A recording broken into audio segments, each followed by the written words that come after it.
สบายดีแฟนๆสมัยบัฟฟาโลครับแล้วก็กลับมาพบกับพวกเขาแหละ2 คนคือเก่าเลยแหละตามเคยมาหลอกกินมื้อนี้เขามาใส่มื้อนี้มาทานอาหารอยู่ในซูเปอร์มาร์เก็ตริมปิงซื้อห้านว่าเนี่ยก็คูลี่เซฟเรสตอรองก็เป็นห้านที่เขายัง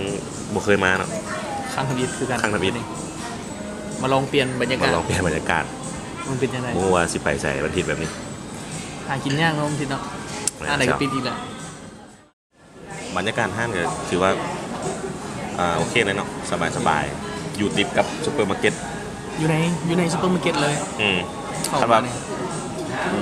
มีเบี้ยอยากซื้อเครื่องแล้วก็อยากกินอยากหิวข้าวบอกอย่างก็เข้ามานี่ก็ครบไปเลยกินแล้วก็จึงโลหรือว่าโลแล้วเรามากินสบายสะดวกสบายแล้วก็ยูโนกเนี่ยมีห้านล้างรถแต่งรถมีหลายห้านหลายแม่ยูนี่กาแฟห้านอย่างก็มีหลายยูนี่ก็ถือว่ามีหลายเมนูคือที่เห็นในวิดีโอที่ว่าได้ถ่ายเป็นเมนูหลายมีทั้งประเภทอาหารยุโรปเนาะพวกประเภทเส้นประเภทข้าวสเต็กก็มีเครื่องดื่มก็มีแบบหลายอาหารหลายเมนูโบเมนมีฮอต4-50 เมนูว่าพวกเขาจะสั่งอย่างมากินเนี่ยมาถือว่ามาครบแล้วเนาะอาหารที่เราสั่งมื้อนี้มาเบิ่งว่ามีอย่างแน่1 2 3อันนี้เป็นอย่างเชียวอันนี้4 เมนูอันนี้คาโบนาร่าสปาเกตตี้คาโบนาร่าอันนี้ข้าวผัดเลยข้าวผัดหมูอันนี้แมนยำทะเลแบบยำทะเลแต่ว่าปลาหมึกบูมีนะกุ้งแทนต่อมาก็มีอย่างแซนด์วิชทูน่าตัวนี้แซนด์วิชทูน่ากับตัวนี้ปลาเคิงผัดผงกะหรี่อันนึงมันฮ้อนเลยอันนี้แมนปลาโมเมนต์ปลาเคิงราดพริกเมนูแต่ละอันเดี๋ยวมากินไปพร้อมๆกันเลยซะเราลองซิมสปาเกตตี้มันเมนูซ้ำกันเอา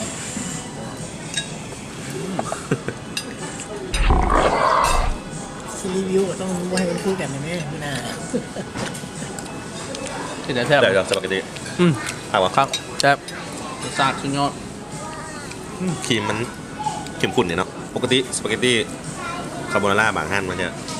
เส้นแห้งๆครีมมันจะบอหลายแบบนี้แต่นี้ก็ถือว่าแซ่บไปอีกแบบจะมีจุดเด่นของพวกเราเมื่อนี้ก็คือมีไม้แล้วเมื่อนี้มาเพิ่มอุปกรณ์เสริมเป็นไม้ราคาถึกๆเนาะรุ่นเดี๋ยวโปรโมทให้เลยซะโบย่าใครที่ขึ้นอยากเฮ็ดวิดีโออยากถ่ายคลิปเล่นๆก็ลองไปหาซื้อมาใส่กับตอนลองมือกันได้สั่งนำออนไลน์ก็คุณภาพก็ใช้ได้อยู่จะตามเสียงที่ได้ยินนี่แหละ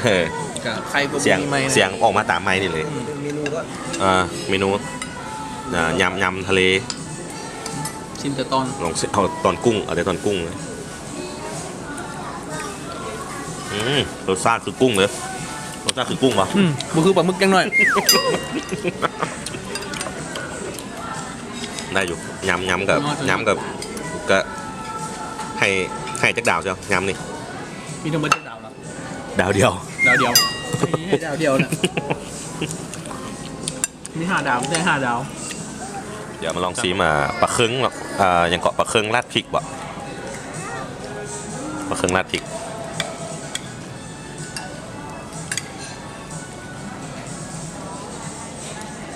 เป็นอะไร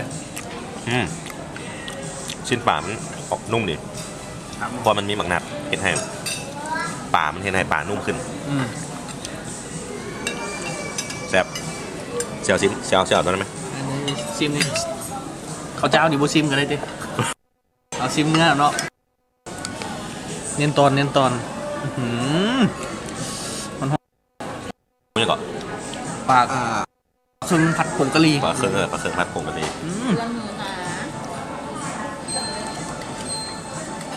เสียวรสชาติ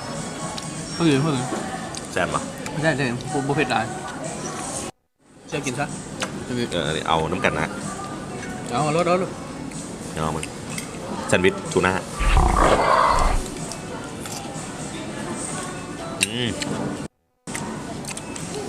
ขนมปังกรอบจะ แล้วฝรั่ง เป็นอาหารของท้องได้ดีเลยไม่นี่ถือว่า อ้าว โชคดีของพวกเราที่ว่าในสุดตัดกล้องเหมือนกันยอมว่าเข่ากล้องเหมือนกัน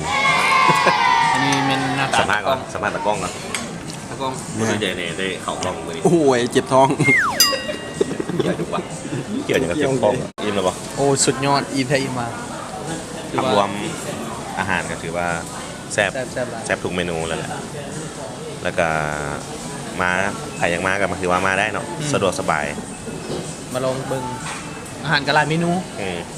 แนวให้กินกันเลยหลากหลาย สถานที่ก็กว้างขวาง แมน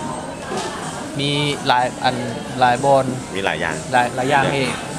แล้วก็หลายคนกับพูดเลยแหละ อืม มันก็เปิดมาโดดแล้วอยู่นี่แต่พวกเขาก็หาก็เคยมาเพื่อนบิดแต่อยากลองมา